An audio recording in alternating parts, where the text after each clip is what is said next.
Konnichiwa, I'm John Hornick. Welcome to my Demystifying Japanese Shoyu-based sauces lesson. This lesson is part of my Japanese Faves series, where we'll cover every major type of Japanese food. You can also take my 104 lesson cooking course called Learning to Cook Like a Pro, One Small Plate at a Time. It starts off very easy, gets progressively harder, and ends with the ultimate challenge, which is actually 5 lessons in one. You can also watch my other series, like Italian Faves, Impress Your Date, Sauces to Die For, Spain on a Small Plate, and bonus lessons. In bonus lessons, we do things like show you how to break down a chicken and how to roast chestnuts. This lesson is about shoyu-based Japanese sauces. Shoyu is Japanese soy sauce. And each one of these sauces has a different application. It's either for a different dish or it's for a different cooking type. One type of sauce that we'll make is called gyudari. Now, gyu means beef in Japanese, and dari is basically a sauce. It's a dipping sauce for beef, gyudari. Kabayaki is a cooking technique that is almost always with fish, and it's almost always with eel, where the fish is brushed with a thick, sweet sauce while it's being grilled. And it gives the fish a nice luster and a great taste. Then there's kaeshi. Kaeshi is a base that's used to make other sauces. There's sukiyaki, which you may have heard of, in which you take a sweet sauce, dip raw beef into it, and the sauce is hot. It's in its pan, it's hot. And you dip raw beef into it and you cook it very briefly. Then you dip it into raw egg and you eat that. Then there's teriyaki. Everybody knows teriyaki. Teriyaki is a cooking method where a thick, sweet sauce is brushed onto a protein. It could be chicken, could be fish, shellfish, pork, and while the protein is cooking, it's brushed with this sauce. It's very similar to kabayaki, although kabayaki is really denotes making a fish dish, almost always eel. Then there's yakiniku. With yakiniku, you grill thinly sliced beef and vegetables over a charcoal grill, and then you dip the food into a dipping sauce before you eat it. And then yakitori. Many people have heard of yakitori. It's often made with chicken, and the pieces of chicken are brushed with a thick, sweet sauce while they're being cooked. Now, the basic ingredients for all of these sauces are shoyu, mirin, sake, and sugar. Now, for the shoyu, I like to use the Mitoku brand. This is their Kanazawa shoyu. It's available from a company called Natural Imports. There's a lot of good Japanese shoyus in the United States now. You don't have to use that one, but I like that one. They also make a Mirin, which is shown here on the screen. And the important thing about buying Mirin is try to buy it that does not have high fructose corn syrup. And the Mitoku brand does not have high fructose corn syrup, and I believe the Eden brand does not have that either. Then you need sake. Not all the recipes call for sake. Shown here on the screen is my sake. I brewed it myself. It's called Snow Dog. But of course, that's not available for purchase. And then you need sugar. There's a couple of other shoyus that I am using in the lesson here. One of them is this black garlic shoyu. This is great stuff. I'll provide a source for that in the notes. And then the other one is Mizunara whiskey barrel aged shoyu. Also great stuff. Okay, now the differences between these sauces can be confusing. They may seem like they're all basically the same thing, but it's all of these basic ingredients used in different proportions makes different sauces. And chefs who make these sauces are very intentional about the different proportions that they use, so that they get not only a sauce that they like, but that it's also differentiated from these other sauces. Now, restaurants in Japan, though, are not like they are in the United States. In the U.S., if you go to a Japanese restaurant, most of the restaurants we have in the U.S. Japanese food are sushi restaurants. Many sushi restaurants will have other types of Japanese food. There are more and more restaurants now in the U.S. that serve Japanese food of a variety, not just sushi, but other things as well.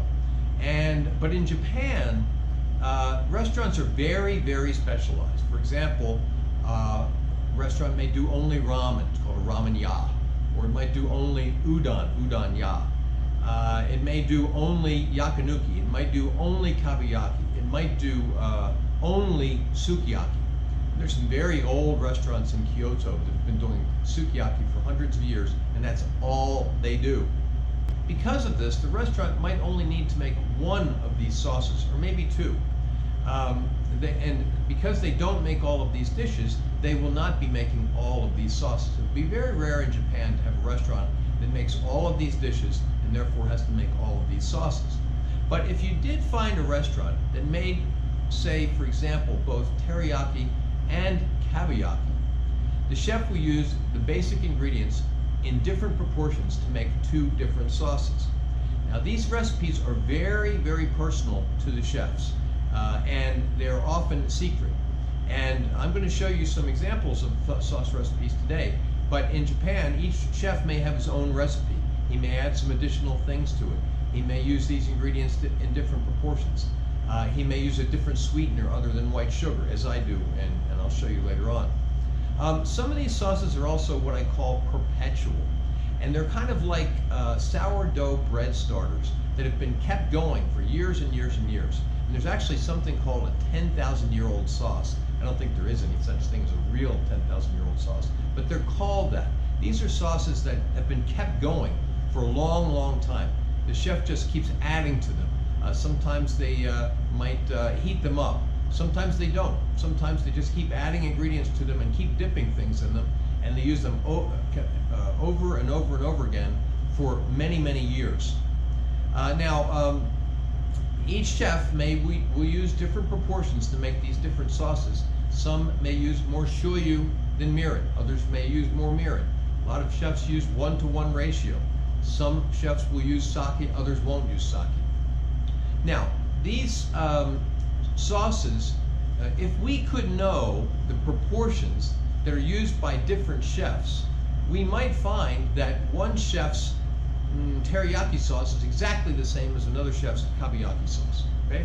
So because we're using only 4 basic ingredients in different proportions, it may be that one chef's sauce that's used for one purpose is exactly the same as another chef's sauce used for another purpose. But remember, because the restaurants are so highly specialized, those sauces probably won't be used in the same restaurant.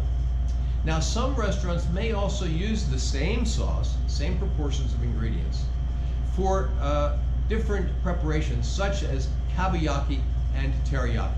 The reason is, and I alluded to this earlier, is that kabayaki is usually a fish dish, usually eel. Okay, so when you hear kabayaki, you're thinking fish, you're thinking eel with a glossy finish with a sweet sauce.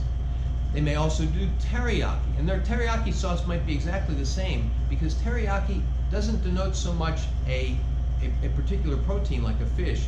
It's more of a cooking style.